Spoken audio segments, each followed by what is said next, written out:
Olá, meus amigos, sejam todos bem-vindos. Está começando mais um estudo da Bíblia. Este é o terceiro vídeo da nossa série sobre o santuário. Quando foi que Jesus entrou no Santíssimo? Este e outros assuntos relacionados estão sendo abordados. Esse é o terceiro vídeo da série. Eu estou aqui com o Anderson Velten. Diga olá, Anderson. Olá, saudação a todos os irmãos. Estamos em mais um vídeo para dar prosseguimento a este estudo tão interessante. O irmão Anderson é do canal História na Profecia. Vai lá, inscreva-se e veja o curso sobre Apocalipse. Depois você vem aqui e diga o que você achou do curso. Muito bom, viu? Mas então, no vídeo 1 desta série, nós fizemos uma contextualização do desenvolvimento da doutrina do santuário e nós também demonstramos como alguns ministros adventistas, pessoas em cargos importantes, eles abandonaram essa compreensão, passaram a criticar e se aproximaram de uma teologia mais evangélica. Então, nós no vídeo 2 passamos a examinar os argumentos que evangélicos fazem à compreensão adventista da doutrina do santuário, né? Nós temos ali 9 argumentos, no vídeo 2 vimos 4, hoje vamos dar prosseguimento. Vamos iniciar aqui no argumento número 5, um argumento muito bem trabalhado pelo Dr. Ford. Explicamos quem foi o Dr. Ford no vídeo 1, você assista a série, né? Não vamos tratar apenas de quando Jesus entrou no Santíssimo, mas para que você entenda com profundidade tudo que está relacionado, toda a evolução desse assunto, para que você possa se posicionar com firmeza, com segurança, com fé, tudo bem?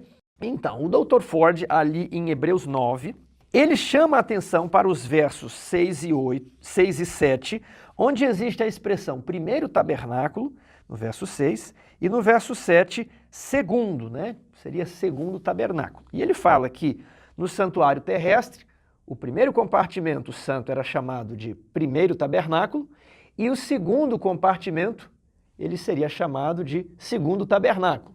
Nós normalmente utilizamos na igreja, na compreensão adventista, primeiro tabernáculo para se referir ao templo, ao santuário aqui na terra, tudo bem? E segundo tabernáculo, aquele que não foi feito por mãos humanas, aquele que está lá no céu.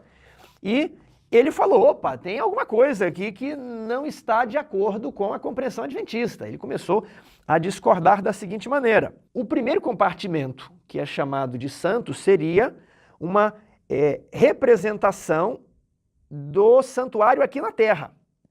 Tudo bem? Preste atenção nisso. Primeiro tabernáculo equivaleria ao santo apenas, e seria uma representação do ministério aqui em cerimônias de touros e bodes aqui na terra.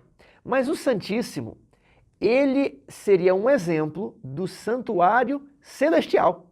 Tudo bem? Então é um pouco diferente do que nós estamos acostumados. O primeiro compartimento seria uma representação do santuário terrestre, e o segundo compartimento do santuário terrestre seria uma representação do santuário celestial. Então, o que acontece? Jesus, quando ele ascendeu ao céu, ele vai oficiar no Santíssimo, porque no céu existe apenas um único compartimento, porque o santuário celestial é representado pelo Santíssimo, né? Não há um santo no céu, porque o santo, ele é a representação do santuário terrestre. É mais ou menos isso. Então, o que ele está dizendo?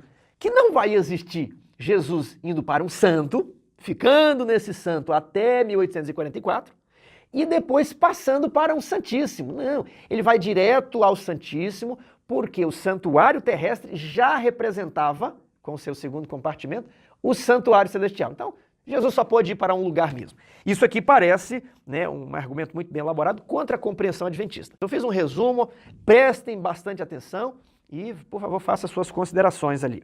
Como enfrentar esse ponto? Thiago, eu acho que você resumiu muito bem o argumento de Desmond Ford. Eu acho que dos argumentos de Ford a respeito da carta aos Hebreus, esse argumento é o mais engenhoso, é o mais sagaz, é o mais sofisticado, mais bem elaborado e até mais complicado. É até um pouco difícil de a pessoa entender rapidamente. Porque como o Tiago falou, na nossa compreensão comum, tradicional adventista, o santuário terrestre todo representa o santuário celestial todo. É assim que a gente vê. O santuário da terra representava o santuário celestial. Uma representação simétrica, é um paralelo. Sim. Exatamente. Nós dizemos que o santuário terrestre era uma cópia em miniatura do santuário celestial. Mas, observando a linguagem ali dentro de Hebreus capítulo 9, como o Tiago explicou, Desmond Ford diz, não, mas não é bem assim, não é somente isso, é mais que isso. Você quer que eu leia o texto? Pode ler novamente, Hebreus 9, os versos 6 e 7 primeiramente. Ora, depois de tudo isto, assim preparado, continuamente entram no primeiro tabernáculo os sacerdotes. Ou seja, esse primeiro tabernáculo referência ao santo, onde os sacerdotes, no plural, entravam durante o ano. Mas no segundo, o sumo sacerdote. Então aqui que é a base textual do argumento. Exatamente. Ford observa isso, que Hebreus está chamando o lugar santo de primeiro tabernáculo e o lugar santo dos santos de segundo tabernáculo, para interpretar o verso 8, Hebreus capítulo 9, versículo 8. Leia para a gente, por favor, Tiago. Querendo com isto dar a entender o Espírito Santo que ainda o caminho do santo lugar não se manifestou, enquanto o primeiro tabernáculo continua erguido. Então, o Desmond Ford pega esse verso e diz, olha, o Espírito Santo está querendo dar a entender com esse sistema de sacerdotes entrarem somente no lugar santo, primeiro tabernáculo, e de o sumo sacerdote entrar no lugar santíssimo uma vez por ano, que é o segundo tabernáculo. O Espírito Santo está querendo dar a entender com isso que o caminho do santuário, aqui na Almeida Revista e Atualizada aparece no santo lugar, mas a palavra é a mesma que ocorre em outras vezes na carta aos Hebreus para santuário. Então, dando a entender, o Espírito Santo com isso, com essa organização do santuário terrestre, com esse sistema, ele estava dando a entender que o caminho para o santuário celestial não se manifestou. Agora, o ponto é esse. Enquanto o primeiro tabernáculo continua erguido. Aí Ford diz, mas o que é o primeiro tabernáculo? Ele diz com base em Hebreus 9, verso 6, que o Tiago leu. O primeiro tabernáculo é o lugar santo. É o primeiro compartimento. É o primeiro compartimento, ou seja, o caminho para o santuário celestial, esse é o raciocínio de Ford, não é o nosso raciocínio. E o que é o santuário celestial? É o segundo compartimento. Isso! É o segundo compartimento, só tem santíssimo. Então, o caminho para o santuário celestial, que não tem divisão de compartimentos, não tem duas divisões, não tem uma separação no pensamento de Ford. O caminho para o santuário celestial não se manifestaria enquanto o primeiro tabernáculo continuasse erguido, enquanto houvesse um lugar santo. É isso que ele está interpretando. Essa parte que diz assim, enquanto o primeiro tabernáculo continua erguido, ele está interpretando isso como enquanto existir um lugar santo. E o lugar santo era a representação do sistema terrestre. Ou seja, em síntese, em linguagem bem simples, o que Ford está dizendo é o seguinte, quando Jesus morreu na cruz do Calvário, o véu do santuário se rasgou de alto a baixo, não somente o sistema de sacrifícios da terra, o santuário da terra com seus sacerdotes da terra, perdeu o valor, como a própria necessidade de um lugar santo deixou de existir. Acabou a separação entre o lugar santo e o lugar santíssimo. E, portanto, quando Jesus vai ao céu, ele já vai diretamente a Deus no Santíssimo. É esse o raciocínio de Ford. Então, tentando interpretar, seria assim. Naquela época da lei, na época dos bodes e carneiros, nós não tínhamos acesso a Deus, né? Havia um véu que separava a humanidade de Deus, o homem estava separado. Mas agora, com a morte de Jesus, o homem tem acesso diretamente ao trono de Deus, diretamente ao Pai. Aí você junta isso lá com Hebreus 4:15, achegamo-nos, pois confiadamente junto ao trono de graça. Então não existe mais o véu. Agora estamos numa nova dispensação, numa nova maneira de receber a graça e o perdão que antes estava encoberta. Mais ou menos isso. Pronto, aqui nós sintetizamos o argumento de Ford, porque nós gastamos um pouquinho mais de tempo, porque é um argumento mais complexo. Se a gente não entender o argumento, não vai entender Não temos a nem resposta, como né? responder ao argumento, por isso que dedicamos mais tempo para detalhar esse argumento. Bem, em primeiro lugar, vou repetir, esse é um argumento bem engenhoso, bem elaborado, sofisticado, e que pode talvez gerar uma atração sobre algumas mentes. Mas a questão é, será que esse argumento é realmente invencível? Ele é invencível? Ele é sólido o suficiente para nós chegarmos à conclusão de que não existe lugar santo no santuário celestial? Bem, parte dessa resposta nós ainda vamos apresentar mais para frente, aqui nesta série de estudos no canal. Mas eu já pretendo discutir com o Tiago alguns detalhes aqui no texto de Hebreus capítulo 9, que nos permite avaliar a interpretação do Dr. Desmond Ford para Hebreus capítulo 9, versículo 8. Bem, em primeiro lugar, Tiago, eu observo o seguinte: não há uma necessidade absoluta de nós interpretarmos em Hebreus capítulo 9, versículo 8, a expressão primeiro tabernáculo como sendo o lugar santo. E por que não? Por algumas razões. A primeira razão é que quando nós vamos para Hebreus capítulo 9... Só um momento então, mas no verso 6, primeiro tabernáculo é lugar santo. Sim. Agora você está dizendo que no verso 8 pode não ser lugar santo. Pode não ser lugar santo. Então a primeira razão que eu tenho para apresentar, para mostrar que não necessariamente em Hebreus capítulo 9, versículo 8, primeiro tabernáculo significa lugar santo, é o texto de Hebreus capítulo 9, versículo 1. Você poderia ler para nós? Ora, a primeira aliança também tinha preceitos de serviço sagrado e o seu santuário terrestre. Então esse texto, Tiago, está dizendo que a primeira aliança também tinha um santuário terrestre. Essa primeira aliança é a aliança do Sinai. Ela é chamada de primeira aliança porque, embora tenha sido firmada depois da aliança eterna da graça, já que a aliança eterna da graça foi primeiramente feita entre o Pai e o Filho no céu e depois foi estendida a Adão e através Abraão, dos séculos sucessivos, mas a aliança do Sinai ela foi firmada depois da aliança eterna, mas ela foi confirmada com o sangue de animais, com o sangue de animais, antes da aliança eterna da graça. Que foi confirmada com o sangue de Jesus. Com o sangue de Jesus. Por isso que a aliança do Sinai é chamada de primeira aliança, porque ela foi confirmada antes da aliança eterna da graça. É o primeiro levando como critério para a ordenação a data da confirmação. Exatamente. O texto está dizendo que a primeira aliança, a aliança do Sinai, também tinha um santuário terrestre. Por que esse texto é interessante e eu estou invocando aqui? Para mostrar que a carta aos Hebreus está contrastando duas alianças. A primeira aliança, que é a aliança do Sinai, e a segunda aliança, que é a aliança eterna da graça. E está contrastando seus dois santuários. Ora, se a primeira aliança também tinha um santuário terrestre, o santuário terrestre da primeira aliança, logicamente, pode ser chamado de primeiro tabernáculo. E a aliança da graça tem o seu segundo tabernáculo, o santuário celestial. Então, esse texto aqui serve para mostrar que Hebreus está contrastando duas alianças, primeira e segunda, e dois santuários. O primeiro santuário, que é o terrestre, e o segundo santuário, que é o celestial. E interessante é que esse texto está dentro de Hebreus 9, dentro da perícope de Hebreus 9. Embora...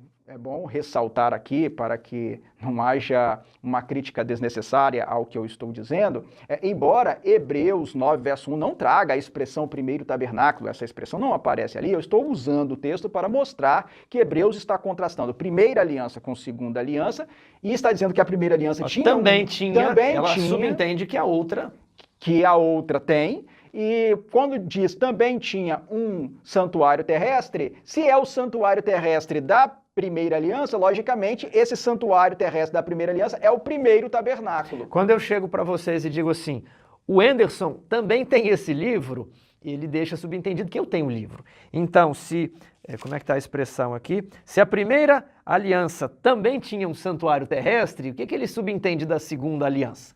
Que ela também tem o seu santuário. E então, continuando nesse raciocínio, o tabernáculo da primeira aliança, logicamente, é o primeiro tabernáculo, e o tabernáculo da segunda aliança é o segundo tabernáculo. Então, esse é o primeiro ponto que eu gostaria de ressaltar. O segundo ponto é o seguinte: embora em Hebreus capítulo 9, versos 6 e 7, especificamente nesses versos, o lugar santo seja chamado de primeiro tabernáculo e o lugar santo dos santos realmente seja chamado de segundo tabernáculo, nós devemos observar que no capítulo 8, especificamente no versículo 5, a palavra tabernáculo aparece para a estrutura bipartida.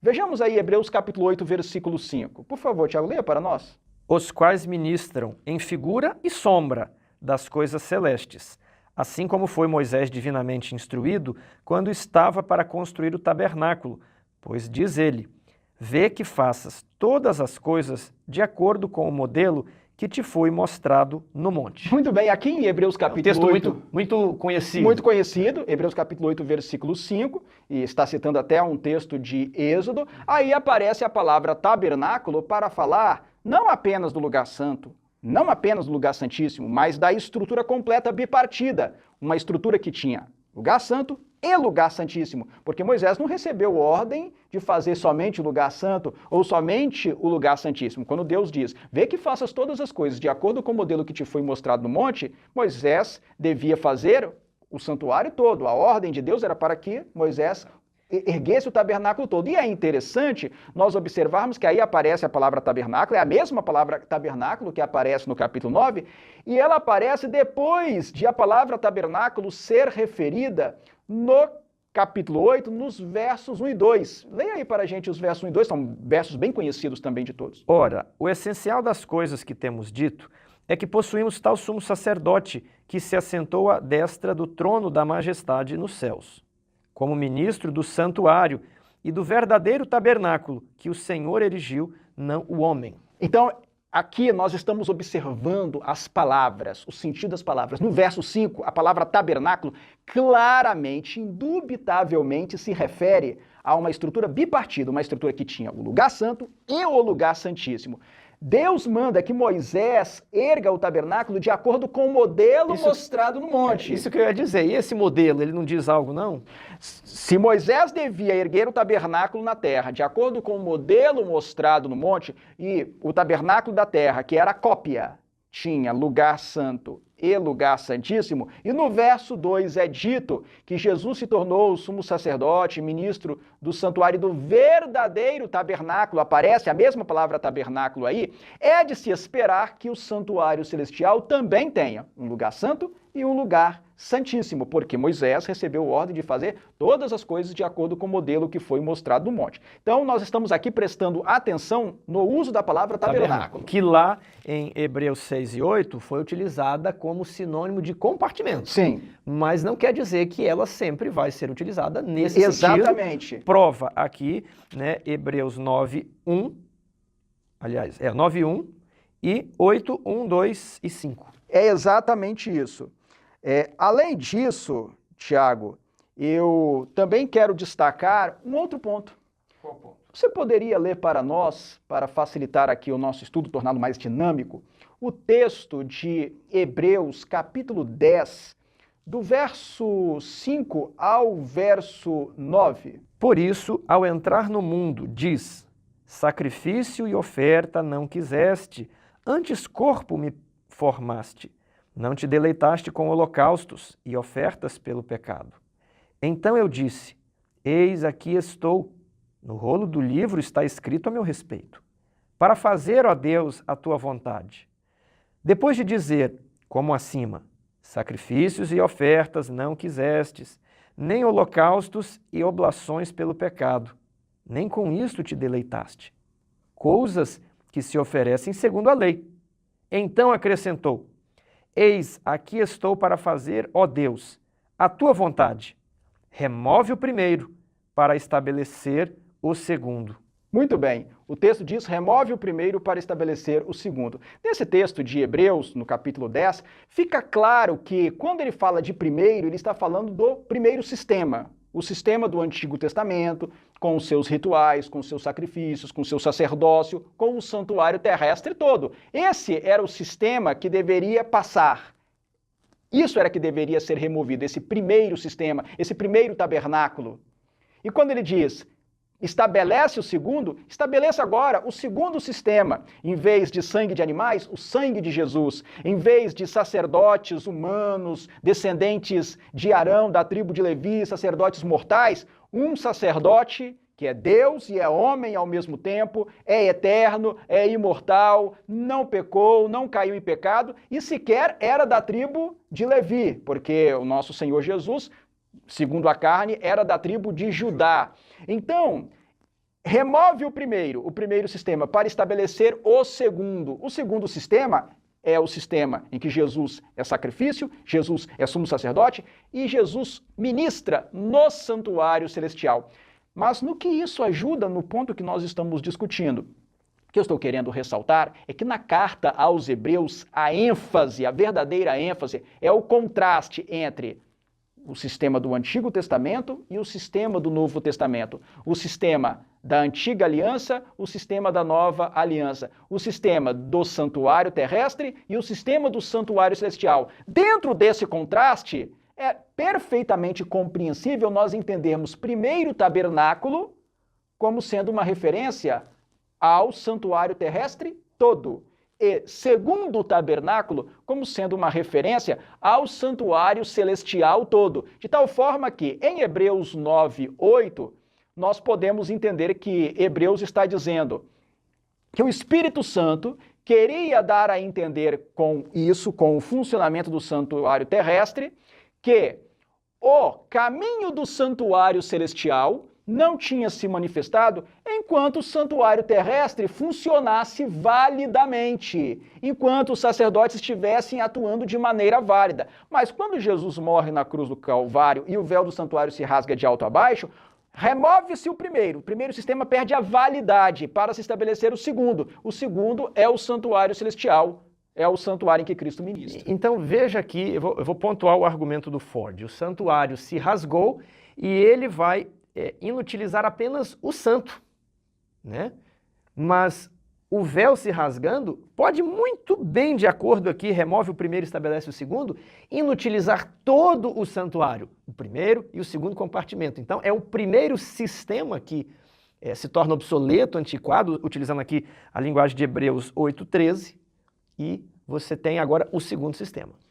Mas, Tiago, eu acho importante destacar o seguinte: os que seguem o pensamento de Ford e os evangélicos que se opõem à doutrina do santuário tal como compreendida pelos adventistas do sétimo dia, poderão ainda dizer, mas Tiago, mas Anderson, tudo que vocês falaram, tudo que vocês acabaram de dizer, é algo com o que Ford e nós, os evangélicos, concordamos. Com essa parte aí, com isso que vocês acabaram de dizer, nós concordamos. E Ford, se estivesse vivo, estivesse aqui conosco, ele poderia dizer, olha, eu concordo com tudo isso, apenas eu estou acrescentando que isso que vocês acabaram de dizer era representado pela partição do santuário terrestre. Ele diria isso. O santuário terrestre, o sistema do Antigo Testamento, era representado pelo lugar santo. O sistema do Novo Testamento é representado pelo lugar santíssimo. Com a morte de Cristo, o véu se rasga, a separação deixa de existir e todo o santuário terrestre perde o valor. Então, quando Jesus vai ao céu, ele vai para um santuário que não tem separação. O lugar santo agora está com livre acesso ao lugar santíssimo. Essa era a ideia dele, de tal forma que Jesus já vai à presença de Deus no Santíssimo. Bem, eu tenho que dizer neste momento do nosso vídeo, e até aqui, somente até aqui, que realmente, se nós nos determos nesses textos, apenas nesses textos, eu poderia dizer que haveria um empate. Mas empate em que sentido? Me entendam bem. A verdade é sempre uma só, não podem existir duas verdades. Eu estou dizendo que apenas com esses textos existem duas possibilidades interpretativas. Existe uma possibilidade interpretativa de entender que Hebreus 9:8 está dizendo simplesmente que o caminho do santuário celestial não se manifestou enquanto o santuário da terra ainda estava funcionando validamente, que é a nossa proposta tradicional adventista, ou que aparece também no comentário bíblico adventista do sétimo dia, ou a proposta de Desmond Ford, que Hebreus 9:8 está querendo dizer que o caminho do santuário celestial sem separação não se manifestaria enquanto existisse um santuário terrestre com separação, em que o santuário terrestre era representado pelo lugar santo e o santuário celestial pelo lugar santíssimo.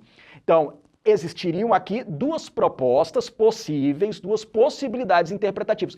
E quem vai desempatar? Ford? Eu? Tiago? Não. As Escrituras têm que desempatar, no sentido de que as Escrituras devem eliminar esse impasse. E como que as Escrituras eliminam esse impasse? As Escrituras eliminam essa dificuldade, esse dilema, de uma maneira que nós vamos expor mais para frente aqui nesta série. Ainda não vamos trazer essa solução. Então você anote esses textos, né? Os textos vão aparecer aí nos slides, você anote, tome nota. Talvez você vai ter que ver o vídeo outra vez. Vê o vídeo, pare, leia o texto, reflita, tenta escrever, ver se você realmente está entendendo o argumento, para você fazer uma objeção apropriada. Então lembre-se que a Bíblia ela tem que ser estudada com todos os seus livros, porque o autor por trás dos autores humanos é o mesmo, é o Espírito Santo. Então é comparando todos os textos da Bíblia, né, que nós vamos chegar a um resultado. O que ele está dizendo é o seguinte: se eu tivesse só Hebreus aqui com esses dois textos, eu poderia falar que talvez esteja indefinido ainda. Não dá para bater o martelo de maneira absoluta, né, entre uma e outra. Todas duas são possíveis. Agora, eu preciso de um outro texto da Bíblia que vai me dar certeza de que uma dessas está correta e outra está errada. Continue vendo os vídeos, viu? Exatamente. Agora, vamos para o próximo ponto, argumento 6. Ponto 6º lida com Hebreus 9:12, diz assim: não por meio de sangue de bodes e de bezerros, mas pelo seu próprio sangue, entrou no Santo dos Santos, uma vez por todas, tendo obtido eterna redenção.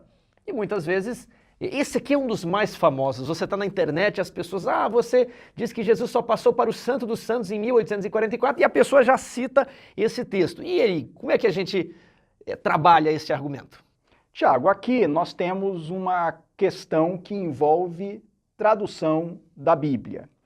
Bem, alguns dos nossos irmãos adventistas eliminam a dificuldade recorrendo a outras traduções, como a Almeida Revista e Corrigida, como a Corrigida Fiel, a King James Version, que agora está traduzida para o português, que trazem traduções como Santo Lugar ou Santuário. Mas apenas usar outras traduções não é suficiente, porque também os que usam a Almeida Revista e Atualizada poderão lançar mão de outras traduções que trazem a guerra de traduções. Lugar Santíssimo. A minha está certa. Lugar Santo Não, é a minha que está certa. Então, nós precisamos nos aprofundar um pouquinho mais para entender o que está acontecendo aqui.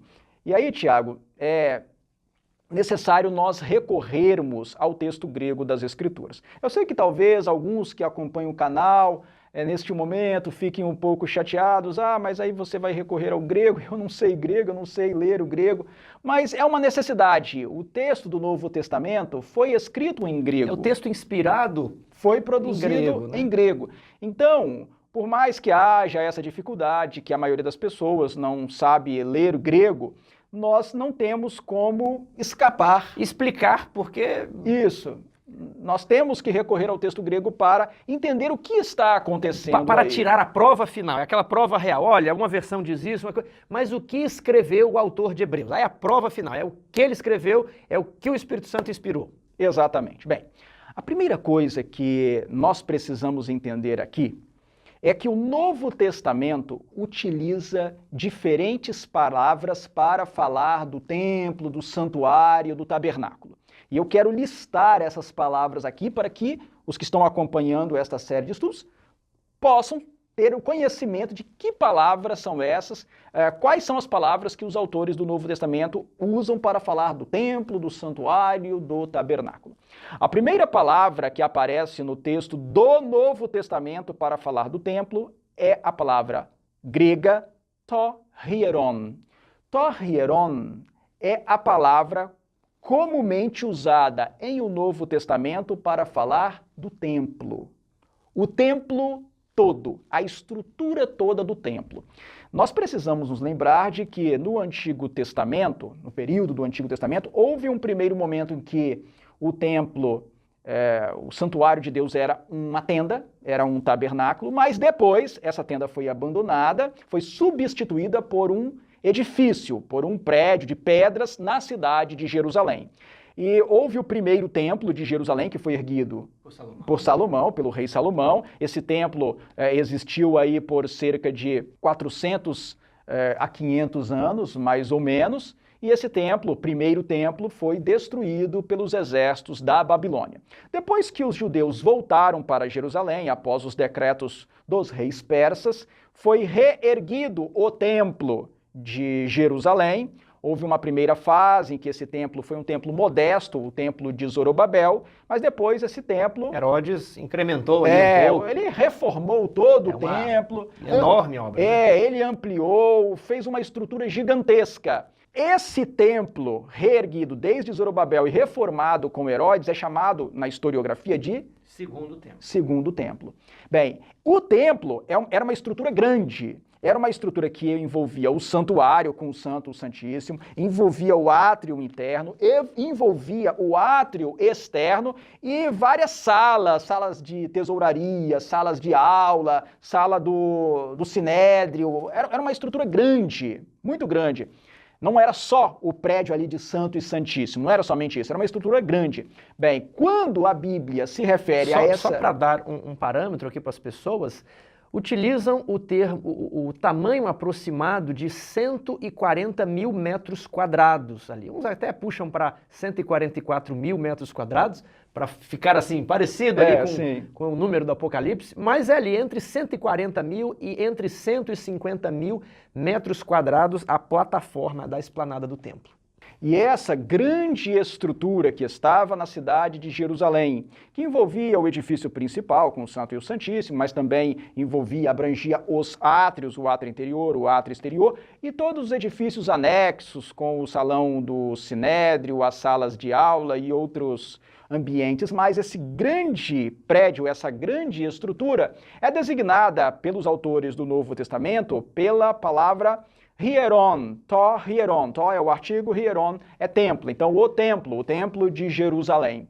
Mas essa expressão, ou essa palavra, Hieron, ou Hieron, não é relevante para o estudo que nós estamos fazendo da carta aos Hebreus, porque é uma palavra que é usada em outras partes do Novo Testamento. Então não é uma palavra relevante para o nosso estudo. Aqui eu só a apresentei para que os que estão acompanhando este estudo possam saber que a palavra Hieron, ou Hieron, é uma palavra que é usada pelos autores do Novo Testamento para se referir ao Templo de Jerusalém. Uma outra palavra que ocorre no Novo Testamento, nesse contexto aí de templo, santuário, tabernáculo, é a palavra naos, naos. Naos é uma expressão que aparece muito em Apocalipse. A palavra naos aparece muito em Apocalipse, mas aparece também em outras partes do Novo Testamento e geralmente designa o prédio principal, ou seja, o santuário propriamente dito. Pátio interno, pátio externo, pátio dos gentios não estão compreendidos neste termo grego. Geralmente não. Geralmente, Ronaó se refere àquela estrutura principal ali, o santuário propriamente dito, contendo o Santo e o Santíssimo. É uma palavra importante lá em Apocalipse, mas não é importante também em nosso estudo da carta aos Hebreus. Outra palavra que aparece em o Novo Testamento e que é relevante é a palavra re-esquené. Re-esquené, no caso a palavra é esquené, re é o artigo. Re-esquené quer dizer o tabernáculo. A tenda, o tabernáculo, a tenda. E é uma expressão que aparece na carta aos Hebreus, aparece em outras partes do Novo Testamento, aparece também em Apocalipse, e designa o tabernáculo, aquela tenda do deserto, que também ainda foi usada lá em Canaã, ficou em Siló durante um bom tempo, e que era uma estrutura bipartida com lugar santo e lugar santíssimo. Mas a expressão que aparece aqui em Hebreus capítulo 9, versículo 12, que é o texto a respeito do qual você me indagou, e é também a palavra que ocorre em outras partes da carta aos Hebreus, é um termo que foi usado especificamente pelo autor de Hebreus. Tarrágia? Tarrágia. A palavra grega usada na carta aos Hebreus é hagion, ou to-hagion, no singular, e hagia, ou tarrágia, no plural. Sendo que a palavra no singular, to-hagion, só ocorre em Hebreus capítulo 9, versículo 1. No restante dos versos de Hebreus em que essa palavra ocorre, ela sempre ocorre no plural, hagia ou tarrágia. Esse tá é o artigo. E hagia está no plural. Então, se nós formos traduzir literalmente essas palavras, to-hagion significa o santo e tarrágia, Os santos. os santos. Essa seria a tradução literal. Aí alguém vai dizer, mas não é santuário, não é santo dos santos, santíssimo? A palavra em si se traduz da maneira como eu acabei de dizer. To-hagion, o santo. Tarrágia, os santos. E repito, na carta aos Hebreus, de um modo geral, se usa a expressão no plural, tarrágia. Alguns dos nossos bons autores adventistas insistiram, e têm insistido, em que essa palavra já é uma prova definitiva de que o santuário celestial tem dois ambientes. Porque se ela está no plural é mais de um. Se é tarrágia, os santos, então o sentido aí é de os lugares santos. A palavra lugares estaria subentendida. Os santos, os lugares santos, indicando aí um santuário com duas divisões, um lugar santo e um lugar santíssimo. Embora seja muito interessante argumentar assim, esse argumento não é suficientemente sólido. Esse argumento favorece a nossa visão tradicional adventista do sétimo dia, mas ele não é suficientemente sólido. E por que não é suficientemente sólido? Porque em Hebreus capítulo 9, versículo 2, a palavra hagia, que está no plural, quer dizer santos, é usada para falar apenas da primeira divisão do santuário terrestre, que era o lugar santo. Você poderia ler para nós, Tiago? 9:2. Com efeito, foi preparado o tabernáculo, cuja parte anterior, onde estavam o candeeiro e a mesa e a exposição dos pães, se chama o santo lugar. Essa expressão em português, o santo lugar, é tradução da palavra hagia. Do plural. Do plural. Ou seja, se nós fôssemos traduzir literalmente, o texto estaria dizendo, olha, o tabernáculo anterior, onde estão esses móveis todos, a exposição de pães, se chama os santos, significa os santos. Somente a primeira divisão já tem um nome no plural. Aí você talvez possa ficar assim a se perguntar, mas como pode uma coisa dessa? Um só já é plural? Não é muito estranho isso. Esse uso nós fazemos também. Imaginem vocês quando nós falamos assim, os céus. Nem sempre, quando as pessoas falam céus, elas estão pensando na compreensão adventista de primeiro céu, segundo céu e terceiro céu. Somente esse céu atmosférico já é designado pelo plural, os céus. Também quando nós falamos assim, as águas do mar. Nós poderíamos falar a água do mar, porque é uma água só, mas nós muitas vezes falamos as águas do mar. Esse plural é um plural de intensidade, para dizer que há muita água no mar, que o espaço do céu é grande. Também dizemos que quando Jesus vier, e até está escrito lá na primeira carta aos Tessalonicenses, capítulo 4, versos 16 e 17, que Jesus ficará nos ares. Ora, mas é um ar só, mas como é muito ar, nós usamos um plural de intensidade. No caso de Hebreus 9, verso 2, falando somente da primeira divisão, somente do lugar santo, o texto de Hebreus usa a palavra no plural, não é tão convincente nós dizermos que Hebreus usou a palavra no plural para necessariamente se referir a lugar santo e lugar santíssimo. Novamente temos um empate. Temos que contar, para ser muito honestos do ponto de vista científico, existiria uma possibilidade de não ser assim. De tarrágia não significar necessariamente dois compartimentos. E aqui me permita fazer um comentário parentético, Tiago. Vale ressaltar que Ellen White diz, num texto muito interessante dela, que quando nós estivermos em debate com aqueles que se opõem as nossas crenças, devemos tomar o cuidado com a maneira como usamos as Escrituras, porque ela diz, existe o risco de, no debate, nós usarmos argumentos que não sejam inteiramente corretos. Nunca deveis empregar argumentos que não sejam. Ela diz assim, esses argumentos que não são inteiramente corretos podem até fazer calar o adversário, mas não honram a verdade. Nós temos que usar argumentos que não somente convençam aquele com quem nós estamos conversando, mas também que respeitem exatamente o que está escrito. Ellen White tinha essa preocupação. Acabou que no vídeo 1 a gente colocou os argumentos ali, não respondeu, né? E aí gravamos o vídeo 2, não terminamos. Por que vocês estão demorando tanto nesses argumentos? Para ser justo, para ser honesto, para não esconder nada de quem está assistindo. Olha, o que se diz é isto, e aqui estão as evidências.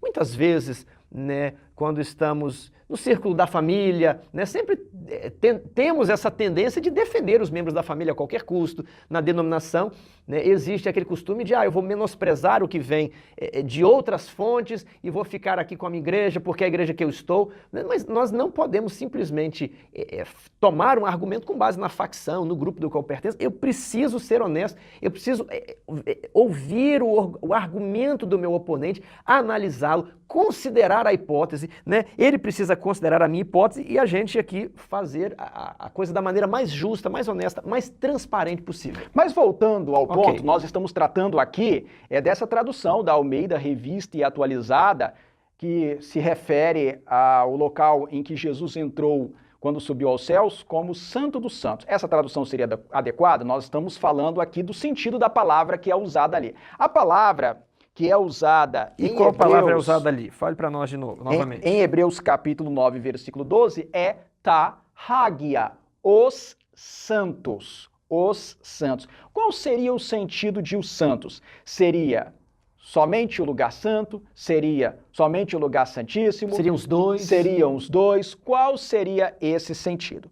Nós temos uma forte evidência dentro da carta aos Hebreus, no próprio capítulo 9, que indica que Tahagia não deve ser entendida como lugar santo dos santos. E essa evidência vem de Hebreus capítulo 9, versículo 3. Você poderia ler para nós, Tiago, por favor? Por trás do segundo véu se encontrava o tabernáculo, que se chama o Santo dos Santos. Esse lugar descrito aí, ou referido aí em Hebreus capítulo 9, versículo 3, é realmente o Santo dos Santos, porque logo depois, nos versos 4 e 5, se diz que ali ficava a Arca da Aliança e que esse ambiente ficava por trás ou atrás do segundo véu. E o texto diz que esse ambiente se chamava o Santo dos Santos. No grego... Como que está no grego? Essa expressão Santo dos Santos, aí especificamente em Hebreus capítulo 9, versículo 3, não está como Tahagia, está como Hagia Hagion. Hagia Hagion. Ou seja, para falar... Quando o autor de Hebreus quis se referir ao Santo dos Santos... Quando ele quis claramente, indubitavelmente falar de Santo dos Santos, ele usou uma expressão diferente. Ele usou a própria palavra Hagia, mas numa expressão, num termo composto, numa expressão. Hagia Hagion. Hagia, santos. Hagion é santos, porém no caso genitivo, que a gente traduz como de propriedade. De alguma coisa. Então, se nós formos traduzir literalmente Hagia, Hagion, nós vamos traduzir como santos dos santos, os santos dos santos, ou seja, o lugar mais santo de todos, os santos dos santos, que nós costumamos traduzir em português como Santo dos Santos. Então, concluindo aqui em Hebreus 9:12, essa tradução entrou no Santo dos Santos, não é unânime, não é absoluta, e temos razões. Temos uma razão muito fortíssima, forte, porque nós temos uma evidência objetiva do próprio autor da carta aos Hebreus. Na mesma perícope. Exatamente. Porque no verso 3, quando ele quis claramente falar do Santíssimo, ele usou Hagia Hagion. No verso 12, ele usa Tahagia. Como é que um tradutor pega Hagia Hagion e traduz como Santo dos Santos, e pega Hagia e também traduz como Santo dos Santos? Ele está traduzindo... A teologia está influenciando o tradutor. Sim, exatamente. quando algumas Bíblias trazem em Hebreus 9, verso 12, a tradução Santo dos Santos, não é porque o grego esteja dizendo Santo dos Santos, é porque o tradutor entende que Jesus foi ao Santo dos Santos. Ele tem que fazer Jesus entrar no Santíssimo. E aí ele prefere verter Hagia ou Tarrágia como Santo dos Santos. Mas isso não tem amparo no texto grego. Mas qual seria a melhor tradução? Em Hebreus, a expressão Tarrágia, ou no genitivo plural, Tom Hagion, significa apenas santuário. É o santuário, genericamente falando, sem especificar lugar santo, sem especificar lugar santíssimo, é o santuário de maneira genérica, envolvendo tudo o que havia dentro dele. Então nós podemos dizer que Jesus entrou no santuário celestial, não necessariamente no lugar santíssimo, mas no santuário celestial. E ainda sobre isso, Tiago, eu gostaria de comentar algo mais. É porque alguns teólogos não adventistas que se opõem à doutrina adventista, à interpretação adventista, dirão, mas o que você falou aí não convence muito, porque em Hebreus, capítulo 9, versículo 25, ocorre a expressão Tarrágia para uma situação que claramente se refere à entrada no Santíssimo. Você poderia ler para nós? 9:25. Nem ainda para se oferecer a si mesmo, muitas vezes, como sumo sacerdote, cada ano entra no Santo dos Santos, com sangue alheio. Aí em Hebreus capítulo 9, versículo 25, aparece também a mesma expressão, Tarrágia. Não Hagia, Hagion, lá do verso 3. Aparece apenas Tarrágia. Todavia, o verso 25 faz referência à entrada do sumo sacerdote todos os anos. Bem, fala de todos os anos. Nós sabemos que todos os anos o sumo sacerdote... Sumo. Sumo, ele tem um ofício especial. E fala, mas o principal aí é que se diz todos os anos. Bem, nós sabemos que o que o sumo sacerdote fazia de diferente todos os anos era entrar realmente no lugar santíssimo, o lugar mais interno do santuário para purificar o santuário. E aí alguns teólogos oposicionistas, críticos à doutrina adventista, dirão, olha, o verso 25 prova que Tarrágia também pode ser traduzida como lugar santíssimo. Mas o argumento não convence. E não convence por quê? Porque para que o sumo sacerdote entrasse no lugar santíssimo, ele tinha que entrar no santuário.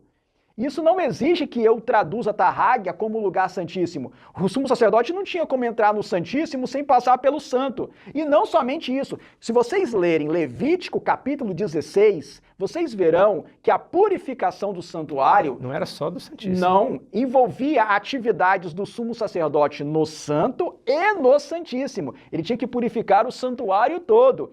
Então, Tarrágia aí significa santuário todo, com o santo e com o santíssimo. Também vai significar santuário aqui em 9:25. O santuário completo. Como também deve significar santuário em 9:12. Em Hebreus, Tarrágia, ou Tom Hagion, que é o plural genitivo, sempre vai significar o santuário todo. Não somente o Santíssimo, mas o santuário todo, abrangendo tudo o que havia dentro dele.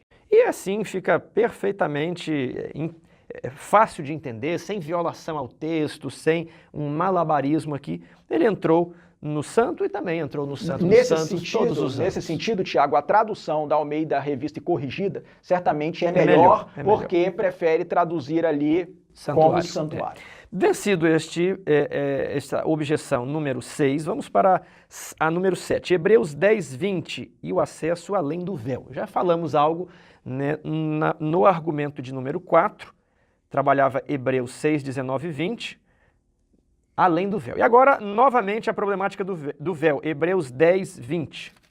Eu vou aproveitar e vou ler aqui. Pelo novo e vivo caminho que ele nos consagrou pelo véu, isto é, pela sua carne. Para vocês notarem a diferença lá do 6:19, diz o seguinte: o qual temos por âncora da alma, segura e firme, e que penetra além do véu. A nossa esperança penetra além do véu, aonde Jesus, como precursor, entrou. Agora, Hebreus 10:20 diz que pelo novo e vivo caminho que ele nos consagrou pelo véu, ou seja, a sua carne, isto é, a sua carne. E aí, que vamos alegar isso aqui? Será que não seria uma outra indicação?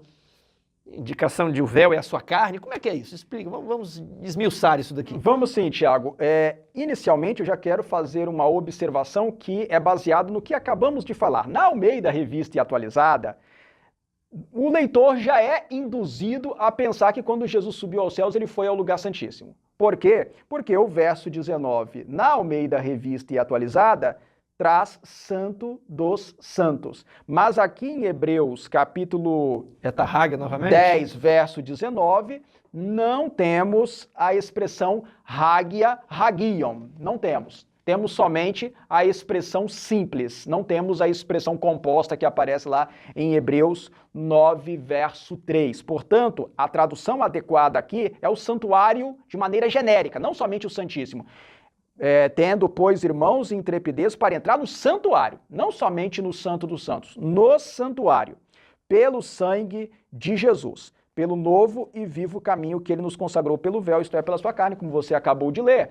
O argumento que teólogos evangélicos que se opõem à compreensão adventista suscitam com esse texto é que o texto está dizendo que com a carne de Jesus pendendo lá na cruz, o véu do santuário se rasgou de alto a baixo, indicando que a separação entre santo e santíssimo deixava de existir e que por isso o santuário celestial não pode ter separação de santo e santíssimo. De modo que quando Jesus foi à presença de Deus, ele já foi ao santíssimo, porque santo e santíssimo hoje são uma só e a mesma coisa lá no santuário celestial. É o que eles argumentam, é o que eles propõem.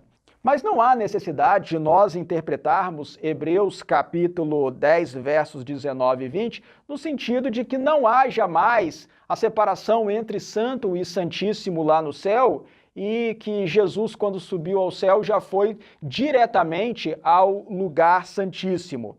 Nós podemos entender aqui Hebreus 10, versos 19 e 20, a semelhança do que consideramos a respeito de Hebreus 6, versos 19 e 20. Nós podemos entender que quando o texto diz que nós podemos entrar no santuário pelo sangue de Jesus, pelo novo e vivo caminho que ele nos consagrou pelo véu, isto é, pela sua carne, o caminho que ele nos consagra pelo véu, pela sua carne, não é o caminho que torna inexistente santo e santíssimo no céu.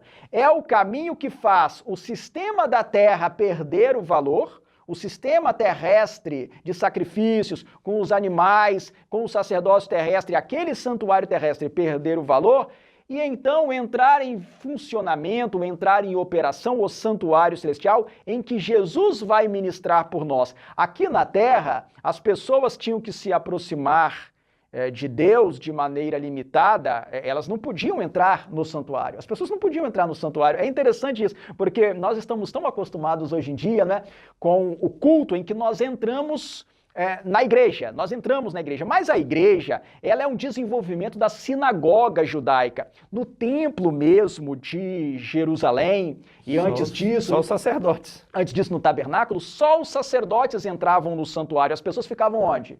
No pátio? No pátio, os adoradores ficavam no pátio. E os gentios ainda em um pátio separado. Depois do muro de separação, lá no átrio exterior.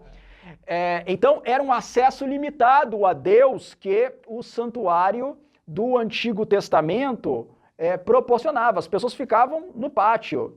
Mas no santuário celestial, nós somos chamados a entrar no santuário celestial pela fé. Claro que nós não vamos hoje pessoalmente, fisicamente ao santuário celestial. Nós somos chamados a entrar no santuário celestial, não precisamos da mediação dos sacerdotes levíticos, nós somos chamados a entrar diretamente ao santuário celestial por meio de Jesus, porque Jesus não era descendente de Arão, ele não era da tribo de Levi, Jesus era da tribo de Judá. Ele é um irmão nosso, um irmão, podemos hoje, nós da nossa geração, podemos dizer que ele é um irmão mais velho nosso. É a expressão que Hebreus capítulo 2 utiliza. Exato. E ele, como nosso irmão, ele entrou no santuário como nosso precursor. E quando E quando nós formos levados para o céu por ocasião da volta de Jesus, nós vamos poder entrar no santuário, nós não vamos precisar ficar no pátio, porque Apocalipse capítulo 7, versículo 15 diz isso. Você poderia ler para nós? Razão por que se acham diante do trono de Deus e o servem de dia e de noite no seu santuário.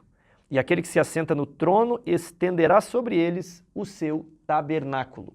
Então, o que eu estou querendo dizer aqui para os irmãos que estão acompanhando o canal é que a ideia aqui de Hebreus 10, versos 19 e 20... Ela volta naquela ideia, remove o primeiro e estabelece o segundo.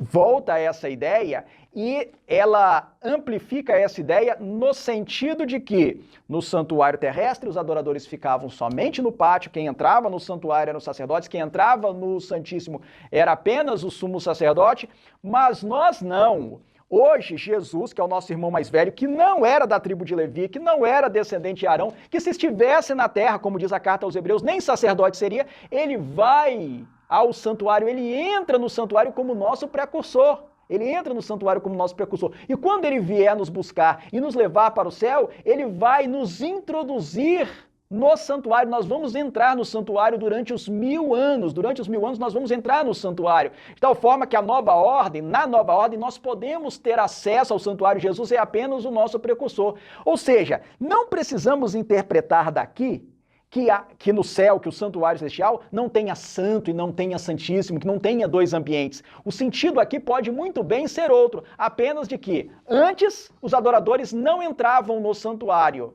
mas por meio de Jesus, pela fé, nós podemos, pela fé, espiritualmente entrar no santuário, e depois que Jesus voltar, nós poderemos fisicamente entrar no santuário, e nós poderemos entrar nesse ambiente em que Jesus hoje está como nosso precursor. Eu queria acrescentar, Tiago, algo que nós já comentamos no vídeo anterior a respeito de Hebreus capítulo 6, versículos 19 e 20, que é a expressão além do véu. Okay. Lá em Hebreus capítulo 6, versículos 19 e 20, é dito que Jesus foi além do véu como nosso precursor. Uhum. Os teólogos evangélicos que se opõem à compreensão tradicional adventista sustentam, assim como também dizia Desmond Ford, que em Hebreus 6,19 aparece a expressão to soteron tu katapetasmatos, e que essa expressão na Septuaginta só é usada para se referir ao lugar santíssimo. E com base nisso, apenas com essa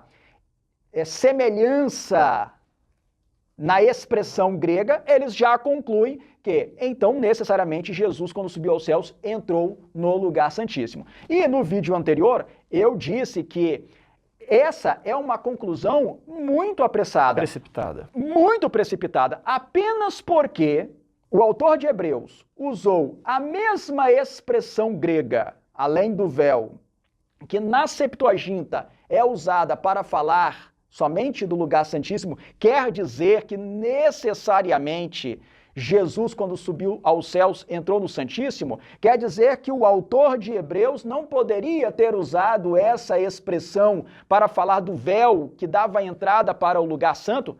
Lembrando que, só mencionando aqui de passagem, Ellen White, no livro O Grande Conflito, cita Hebreus capítulo 6, versículos 19 e 20, para falar da entrada de Jesus no lugar santo, e não no lugar santíssimo. Mas, deixando o texto de Ellen White de lado neste momento, e examinando aqui o texto grego, quer dizer que só porque o autor de Hebreus usou a mesma expressão que a Septuaginta usa para falar da entrada no Santíssimo, ele obrigatoriamente teria que usar o mesmo sentido, ele não poderia estar falando da entrada no lugar santo. E mais que isso, observe bem, em Hebreus 10, verso 20, quando se diz pelo véu, aqui o autor de Hebreus não usa aquela expressão. Ele já utiliza uma outra expressão em grego. Ele não usa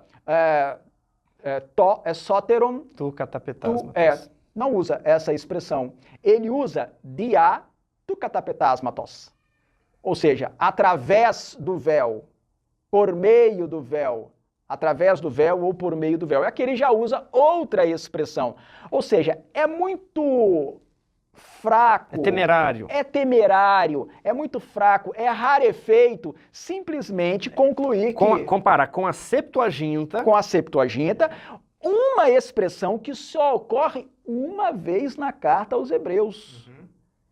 No caso do uso dessa expressão, soteron tu katapetasmatos, por exemplo, lá em Levítico capítulo 16, versículo 2, nós até comentamos no vídeo anterior, fica claro que o sentido lá, na Septuaginta, na tradução do grego, para o grego do Antigo Testamento, fica claro que ali a referência é ao lugar santíssimo, porque fala além do véu, diante do propiciatório que está sobre a Arca da Aliança. Aí nós não temos como chegar a uma conclusão, senão de que o texto está falando realmente do lugar santíssimo. Mas aqui, em Hebreus capítulo 6, versos 19 e 20, em Hebreus capítulo 10, versos 19 e 20, não existe nenhum outro elemento que exija necessariamente concluir que Jesus entrou já diretamente no lugar santíssimo. Também não posso dizer, com base naquilo que nós dissemos há pouco, né, que nós devemos ser honestos e cautelosos, considerar todas as possibilidades, também eu não posso dizer que haja elementos aqui em Hebreus 6 e em Hebreus 10 que impeçam essa conclusão dos evangelhos. É o empate. É o empate. Tanto eu posso entender de um jeito, como eu posso entender de outro, se eu usar somente Hebreus 6, 19 e 20, e se eu usar somente Hebreus 10, 19 e 20. Aqui não há nenhum elemento que me leve a uma conclusão definitiva quanto a de que ambiente o autor bíblico está falando. Lugar santo? Lugar santíssimo? Não há informação suficiente aqui. A Bíblia vai ter que desempatar, vai ter que... Por meio de outro livro. Desempatar essa dúvida. Fique aí inscrito, acompanhando a série. Por meio de uma outra informação das Escrituras. Não pode ser aqui. Aqui as duas possibilidades interpretativas permanecem. Vamos para o ponto 8? Vamos sim. Aqui vai falar de Hebreus 9, 12 e 13, e eu gostaria de já ler o texto. Hebreus 9, 12. Não por meio do sangue de bodes e de bezerros. Aqui vai chamar a atenção para os animais, né? Não por meio do sangue de bodes e bezerros, mas pelo seu próprio sangue. Verso 13. Portanto, se o sangue de bode e de touros, então aqui fala bode e bezerros, e o 13, bode de touros. Capítulo 10, verso 4. Porque é impossível que o sangue de touros e de bode remova pecados. Qual seria o ataque, a objeção à compreensão adventista? Olha, esses animais são os animais utilizados no dia da expiação, o que arrasta a compreensão para uma expiação já propiciada no primeiro século. Isso aqui arrasta Jesus para o Santíssimo, por causa que os animais aqui estão fazendo alusão ao dia da expiação. Está correto isso? O que a gente vai falar sobre esse argumento? Tiago, eu considero que esse é um dos argumentos mais frágeis dos teólogos que se opõem à doutrina adventista do santuário, teólogos evangélicos que nos atacam, e também é um dos argumentos mais fracos, na minha opinião, de Desmond Ford. E por que eu penso assim? Pois é, que esses animais não são os animais do dia da expiação? Pois é, quando nós comparamos Hebreus 9 e 10 com Levítico capítulo 16, que é o capítulo que trata do dia da expiação no Antigo Testamento, no Pentateuco, nós observamos que Hebreus capítulo 9, versículos 12 e 13, fala de bodes, bezerros e touros. Ao passo que Levítico capítulo 16 fala de novilho, carneiro e bodes. Ou seja, não é uma identificação perfeita e objetiva. Não há essa coincidência de animais, nem na tradução em português, nem no texto da Septuaginta. As palavras gregas usadas para os animais em Hebreus e para os animais usados no dia da expiação, as palavras que são usadas lá em Levítico capítulo 16, são palavras que não são idênticas, não são todas as mesmas palavras. Ele está fazendo uma referência genérica a serviços cerimoniais, a ofertas, o gênero ofertas de animais. Quer dizer, ele está usando a espécie para se referir ao gênero ofertas de animais. Além disso, Tiago, eu gostaria de ressaltar o texto de Hebreus capítulo 9, versículo 12. Você poderia ler esse verso para nós? Não por meio do sangue de bodes e de bezerros, mas pelo seu próprio sangue entrou no Tarrágia, entrou no Santo dos Santos, uma vez por todas, tendo obtido eterna redenção. E agora leia para nós o versículo 19, por favor. Porque, havendo Moisés proclamado todos os mandamentos segundo a lei, a todo o povo, tomou o sangue dos bezerros e dos bodes, com água e lã tinta de escarlate, e isopo, e aspergiu não só o próprio livro, como também todo o povo. Ou seja, ele está utilizando aqui os mesmos animais, bodes e bezerros, para falar da confirmação da aliança. Da confirmação do concerto. Não é dia da expiação aqui em... Como é que é esse verso que eu li aqui? Verso 19. Né? O verso 19, Hebreus 9, 19, está falando de Êxodo capítulo 24, que não tem a ver com o dia da expiação, não foi no 10º dia do 7º mês, nem o tabernáculo tinha sido erguido ainda. E está falando de que animais aí no verso 19? Deixa eu olhar aqui. Bezerros e bodes. Bezerros e bodes. Ou seja, se bezerros e bodes, em Hebreus 9, 12, necessariamente trouxesse, arrastasse o evento para o dia da expiação, né, você vai arrastar Moisés aqui para o dia da expiação também. É uma referência genérica. É uma referência genérica, aí há uma ênfase no dia em que o concerto do Sinai foi ratificado, foi confirmado, mas eu tenho ainda mais outros pontos para ressaltar. E o ponto que eu vou mencionar agora é muito importante e é interessante ao mesmo tempo.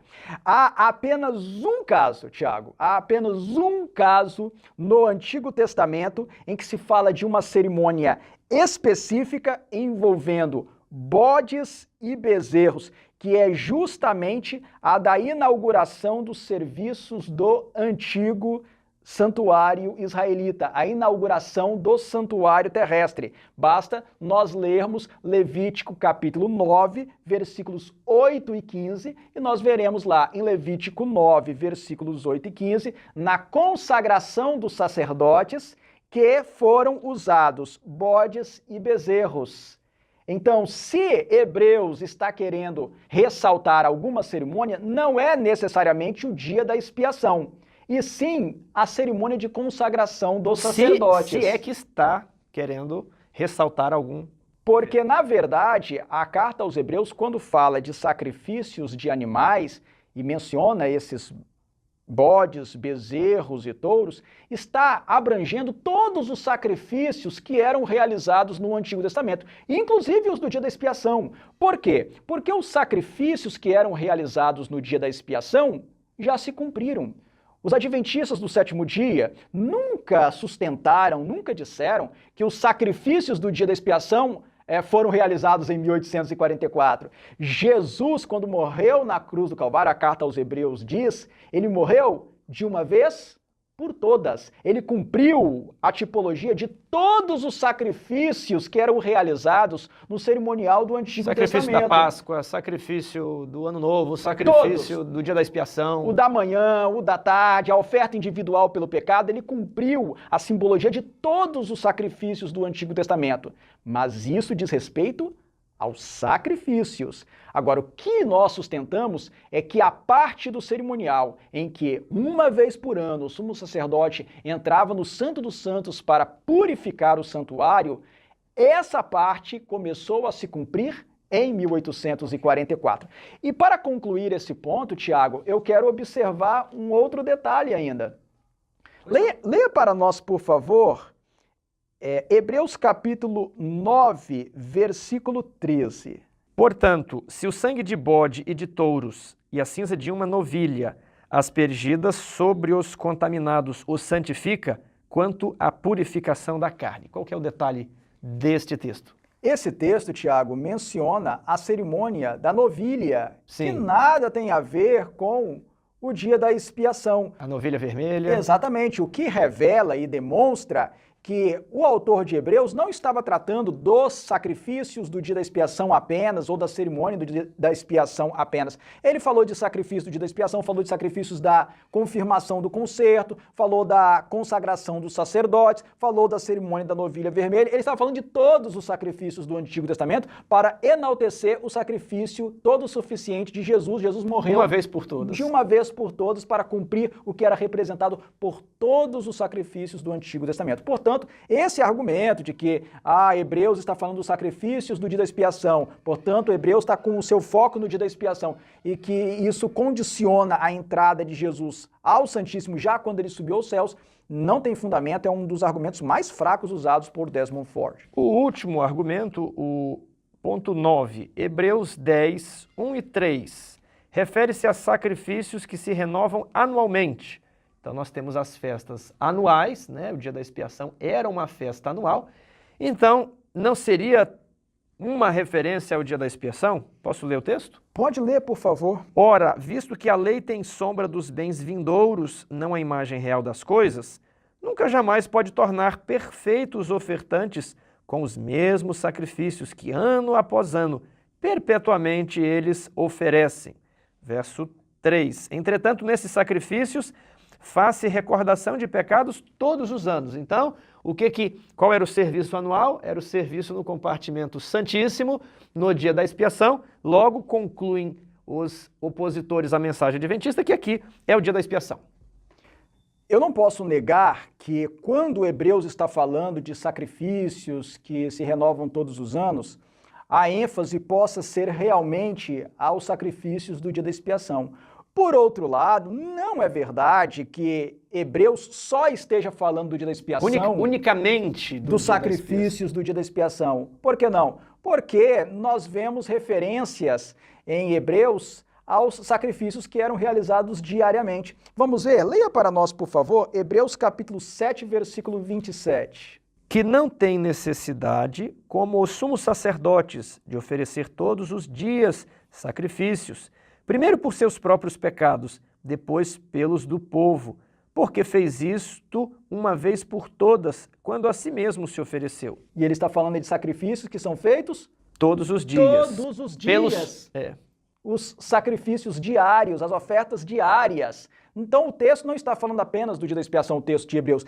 E também há outro texto que traz ideia semelhante e que está vinculado à ascensão de Jesus ao céu. Vamos ver Hebreus capítulo 10, versículos 11 e 12. É um texto bem interessante.